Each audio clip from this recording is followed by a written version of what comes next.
Sampling is a topic we see nearly every day in the literature, in the newspapers, and today we're gonna find out what some of the things mean that's going on there.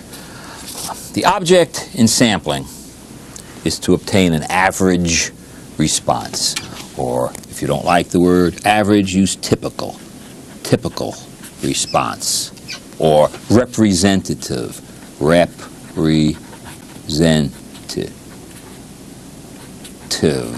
response.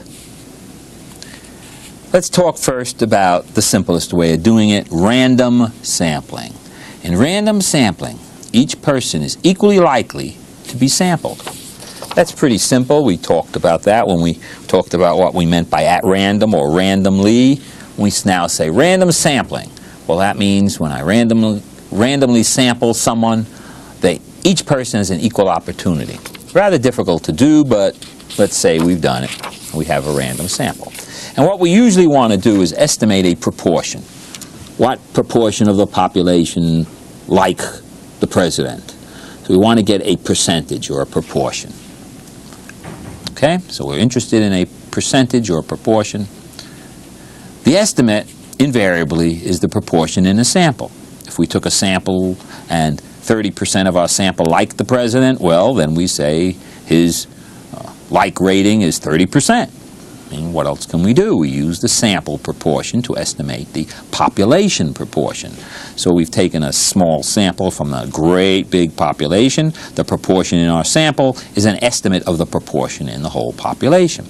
The standard deviation of that estimate is simply p, 1 minus p over n, square root of. The square root of the estimated proportion, or the proportion, actually it's the true proportion, times 1 minus p over n, where n is the number of observations used to estimate the p.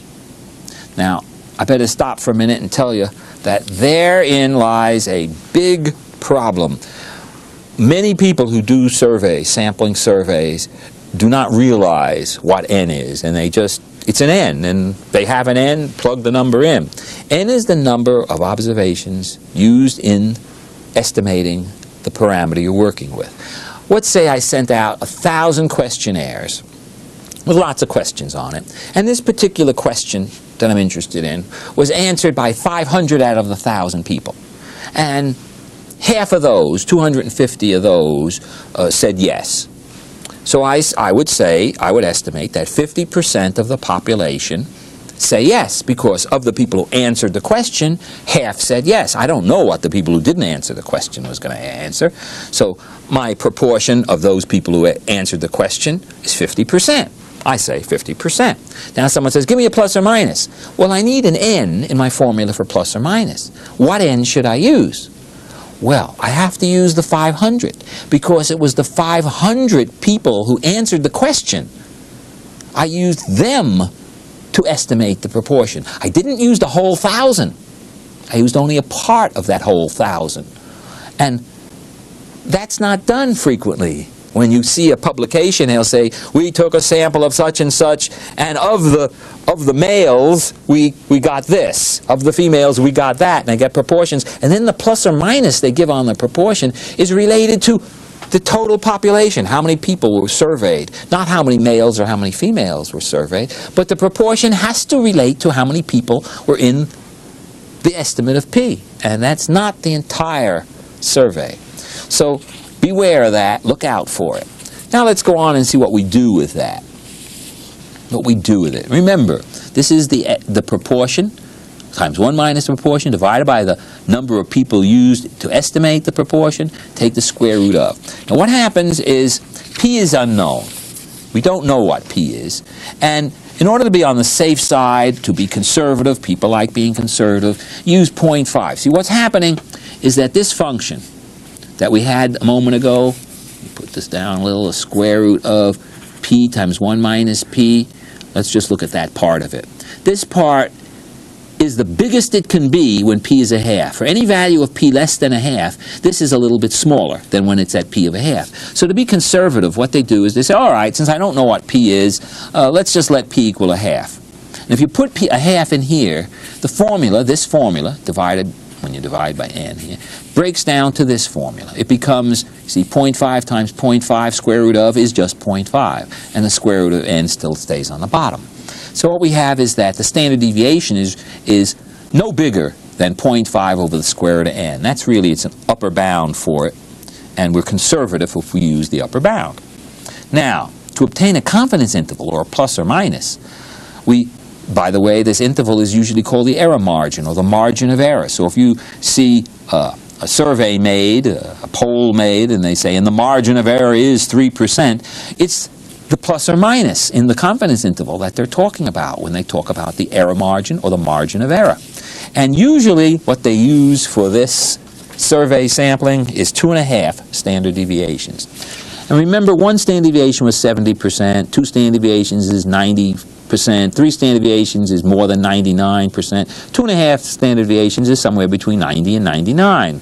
Maybe it's just a conservative 95%, so to speak. It's maybe 96 or 97%, but it's a conservative plus or minus. So 2.5 of these gives me 1.25 over the square root of n. So now someone says, how many observations should I take so that my error margin will be no more than 5%? I immediately run in here and say, now how big must n be so that this is no bigger than 5%? And the answer is 625. So I say, oh, go out and sample 625 people if you want a 5% error rate, error margin. Okay? So, when percentages are used, the error margin is usually rounded to whole numbers. You don't usually see people say it's a 5.1 error margin or a 4.6 error margin. They'll say 5 or 6 or 8%. So, what n's do you need? If you want 5%, 625 or thereabouts. If you want 4%, 840 people or thereabouts. If you know that there's been only 600 people in the survey and someone says there's a 4% error rate, you know they're not using this conservative value. They're being very unconservative about it. Unusual, but they might get away with it in some instances, but it would be unusual. The usual thing is to follow the conservative guidelines, and then if you have 625 or more, you can say 5%. If you have 840, you can say 4%. And if you have, say, only 800, you're probably close enough to 4% to say 4%. Okay? Now that's one kind of topic. That's what happens when you have random sampling, and it's very nice. However, random sampling has some drawbacks. Simple random sampling is very easy to do, very easy to conceptually, but it has some problems with it.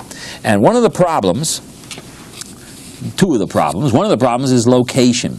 That is, if I want to sample the United States opinions, what the people of the United States think of the president, and I draw a random sample from everybody, I might get one person in Poughkeepsie, New York, and one person in Podunk, California, and one person in Ipswich, Chicago, Illinois, and I have to go all around finding these ones. It's very inefficient, very costly.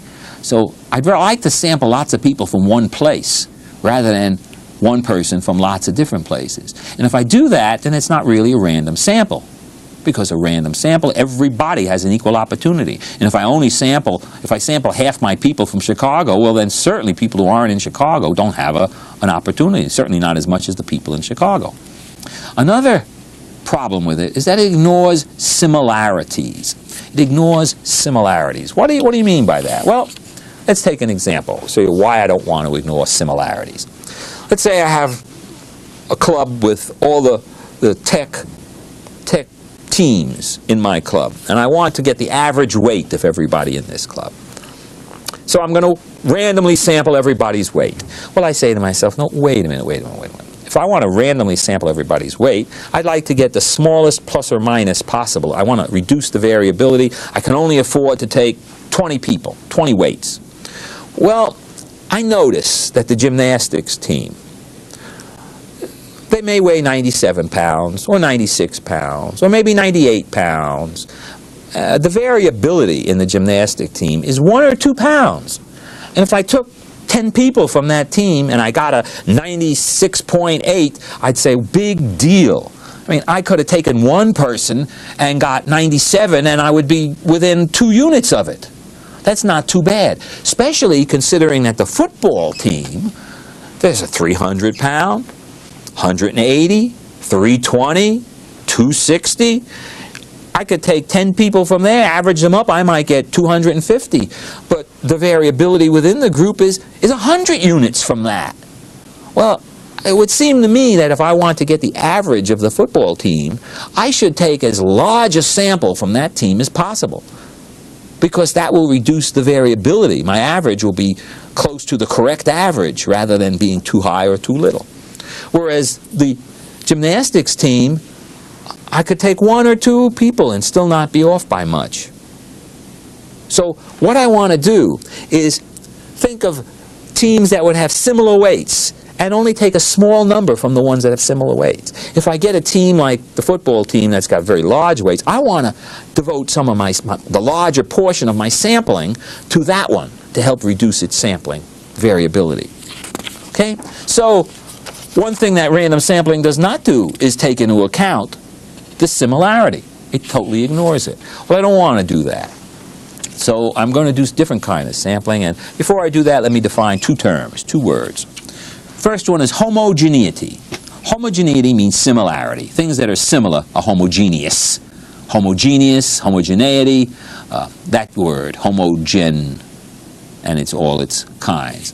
The opposite of homogeneity is heterogeneity. Homo-hetero. Homo-hetero. Homogeneity, heterogeneity. Homogeneous, heterogeneous. I often say lack of homogeneity when I want to say heterogeneity, so I don't have too many words to remember. But they are the opposite of each other. This means they're the same. Homo means the same. Hetero means different. Okay? So now we can talk about the kind of sampling that I want to really talk about now, and that is stratified sampling. Stratified sampling. Stratified sampling cuts costs because it allows you to sample smaller groups. It also considers homogeneity. It very seriously considers homogeneity. That's the key behind stratified sampling, is to make things homogeneous. It also, the reason for doing it is because it decreases the standard deviation, or decreases the variability in my plus or minus. When I make a confidence interval on my answer, the confidence interval will be smaller if I stratify my sample than if I randomly sample. Okay, let's see how it's done. In stratified sampling, the method is 1, take the population and divide it into homogeneous subgroups. Homogeneous. If we had teams, I would make the gymnastic team, maybe the basketball team. Unfortunately, the football team is not all that homogeneous, but it's the best I can do, so I would put them together. Now, give a value to the groups, the subgroups, variability. How variable is that group? The gymnastic team would get a very small number. The football team would get a much larger number, maybe 10 to 1. I say lack of homogeneity. That is, it's variability, it's heterogeneity, it's lack of homogeneity. That's what I'm trying to measure. Give a number. And that's a qualitative thing. I'd say that the football team is 10 times as variable as the gymnastics team. You might think it's 5 times. Someone else might think it's 8 times. So what number we give is kind of variable depending on who's doing the survey. And that's why surveys very much depend on who is doing the survey. Now, the number of samples taken from each subgroup is proportional to this value, this lack of homogeneity, this variability, this heterogeneity value, so that the one with the most variability gets the largest sample. And if I were to believe that the football team were 10 times as variable as the gymnastics team, then for every person I sampled from the gymnastics team, I would sample 10 people from the football team. So I might sample 2 from the gymnastics team and 20 from the football team. And I'd say that's the way to go about doing it. That's stratified sampling. First I stratify. A strata is this subgroup. The strata is the subgroup. I have stratified into subgroups. That's my little strata. And then I sample within the subgroup, within the strata, proportional to the variability. How variable it is, how heterogeneous it is. And the larger variability gets the most sample, so that when I divide by, take an average, you cut the variability. As you put more and more in your average, the distribution gets smaller and smaller. Well, I'm trying to make the distributions small, and the distribution of the gymnastics team is already small. The distribution of the football team is large. I'm trying to make it small, sort of similar to the distribution of the gymnastics team, so that they're compatible with each other. Okay? Now let's say we do it. We do this, and what we end up with are 3 averages. This is gymnastics team, the football team, the basketball team. Once I have these averages, how I got them is no longer of interest. I now use them as what I think the underlying average for the gymnastics team is. That is, if I took everybody's weight, divided it by how many people in the gymnastics team, I'd have a particular average for that team. This is a sample, not the whole team. And I'm using this number to estimate the average for the whole team. I'm doing that for the football team. I got many more people, so this is a very good average. And this average hopefully estimates the true average for the football team. This is an estimate of the average for the basketball team. And now I want to combine them in such a way to estimate the average for the entire group. In order to do that, I use a weighted average. And the reason for having a weighted average is, well, if I had an average of the gymnastics team 100 pounds, say, an average of the football team 200 pounds, and I wanted an average for the whole group, if I took 100 and 200, averaged them together, I'd get 150 pounds. But what if I had 2 people in the gymnastics team and 100 people in the football team?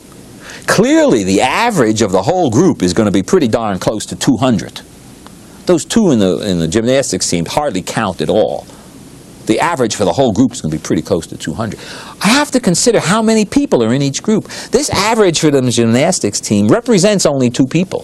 This average for the football team represents 200 people. Clearly, I have to give a higher weight to the average in the football team. Well, that's what we do with random sampling. That's what we do with stratified sampling, because we haven't randomly sampled. We haven't got an equal opportunity of everybody. We have a much better opportunity.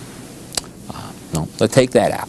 Scratch that. We have more people. Let me do it this way. This way you'll understand, I think. The average is the sum of everything over how many? The sum of all weights in the whole club divided by how many people in the club. Total number of people in the club. Not how many people in my sample. My sample is totally irrelevant here for this. The true average of the people in my club is the sum of all people in my club, whether they were sampled or not, divided by the total number of people in my club. So I want the total weight in my club divided by the total number of people. Well, now, how am I going to do that? Well, let's say someone told me that the true average weight of the gymnastic team was this big, and there were this many people in that team. This N1 is not the number of people sampled. It has nothing to do with how many people I sampled to estimate. We're not even talking about estimates here. Someone told me. Someone from up in heaven called me up and said, here's the average weight of everybody in the gymnastics team. Well, I multiply it by how many people in the gymnastics teams, and what have I got? If I multiply the total by the average, if I multiply the number by the average, I get the total. This is the total weight of all people in the gymnastics team. Total weight. Here is someone called me and told me the average weight of everybody in the football team. Now, if I multiply by how many people are in the football team, this would be the total weight. This is the total weight in the gymnastics team. This is the total weight of everybody in the football team. This, of course, will be much bigger than that number. Now, the basketball team. This is their average weight. This is how many people in the whole basketball team. This is the total of all the weights of the basketball team. Add these up, and I get the total weight of everybody in my club. Now I divide by the total number of people in my club, and I will get the true average weight of everybody in my club. Okay? So what I want to do is this, and this has nothing to do with sampling. No sampling done whatsoever. This is a total thing. Only heaven could do it, but we did it. Now, I'm trying to get this, where remember, N1, N2, and N3 are the total number of people, the population in the club, having nothing to do with sampling. And now I have a sampling problem. I go out and I do a sample, and I do my sample because this is heterogeneous, this is homogeneous, and I get samples. When I'm all done, I end up with X1, X2, and X3, which are estimates of mu1, mu2, and mu3. And I plug them in here. These n's in this equation are the n's having to do with the population in my club, and not anything to do with how many people I sampled to get my estimates. These are simply estimates of these numbers, and that's how they're used. This is the formula for the average in a stratified sample. Now, I think it's best if we have an example here. Let's do an example, and that will tell us exactly what's going on. There are 1, 2, 3, 4, 5 subgroups in this example. And the population, the people in this subgroup, 100, 200 people, 300 people, 400 people, 500 people in the subgroups. So I have 1, 2, 3, I have 4, 5 teams in my club, and this team is smaller, this team is twice as big, this is 3 times, this is 4 times as big as that, this is 5 times as big as that. And these are the number of people in each club. There's a lot of people. What is that? Let's add them up. 3, 6, 10, 15. There's 1,500 people in my club. Now, I look at Group A and I say, gee, that doesn't have much variability. If I'm going to sample the average weight for that group, I don't need to take very many people. Let's take 3. And this group, they have a large variability. I'm gonna have to sample a lot of people in that club in order to find the average weight very well, because there's a large variability in that group. Now I go to C, and it's maybe this is a gymnastics team. I'll say, I only need 2 people for that. So I'll sample 2 people from that because of very small variability. Now D, a little bit bigger variability, I'll get 8 from that. E, a little bit bigger, I'll get 10 from that. So I decide to take 3 from Group A, 27 from Group B, 2 from Group C, 8 from Group D, and 10 from Group E. I go ahead and I do that, and I get my averages. And here are the averages for the different groups. Now, not in pounds, of course, but these are the averages I get from the various groups.